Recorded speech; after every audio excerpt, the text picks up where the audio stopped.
எல்லோருக்கும் வணக்கம். மனிதர்களின் வகைகள் என்ன? அதை எப்படி அறிந்து கொள்வது? அதை இந்த கதை மூலம் அறியலாம்.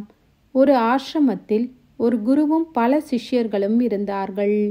ஒரு நாள் குரு ஆசிரமத்து வாசலில் உட்கார்ந்திருந்தார். அப்போது ஒரு சிஷ்யன் வந்தான். குருவை வணங்கிவிட்டு குருவிடம் பேசினான்.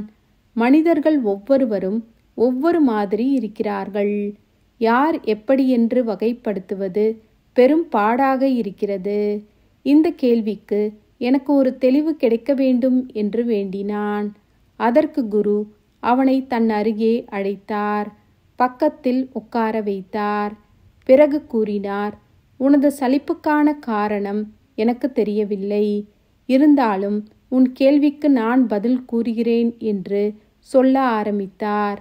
அப்போது சிஷ்யன் தன் காதுகளை தீட்டி ஆர்வமாக கேட்க ஆரம்பித்தான். குரு தொடர்ந்து பேசினார். மனிதர்கள் 4 பிரிவுகளாக இருக்கிறார்கள். முதலில் பேராசைக்காரன், இரண்டாவது சராசரி மனிதன், மூன்றாவது உத்தமன், நான்காவது ஞானி.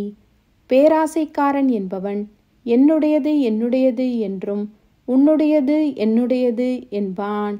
சராசரி மனிதன் என்னுடையது என்னுடையது என்றும் உன்னுடையது உன்னுடையது என்பான். உத்தமன் என்பவன் உன்னுடையதும் உன்னுடையது என்னுடையதும் உன்னுடையது என்பான்.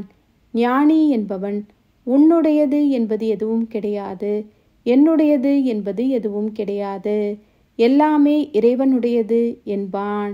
இப்படி வகைப்படுத்தி குரு தன் கூற்றை முடித்தார். குரு சொல்லி முடித்தவுடன் சிஷ்யன் தெளிவு பெற்றான்.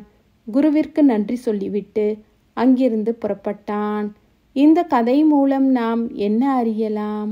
எந்த வகை மனிதர்களாக இருந்தாலும் சரி, ஞானி என்ற பிரிவை அடைய முற்பட வேண்டும்.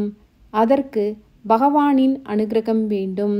அந்த அனுக்கிரகத்தை பெற வேண்டுமானால் பகவானை மனதார நினைத்து வாயார பாடி வேண்டி வந்தால் நிச்சயம் அவரின் அனுக்கிரகம் கிடைக்கும்.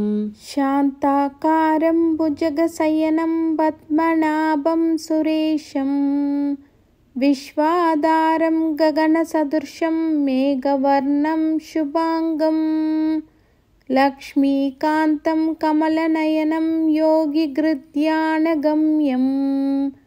வந்தே விஷ்ணும் பவபயகரம் சர்வலோகைகநாதம்.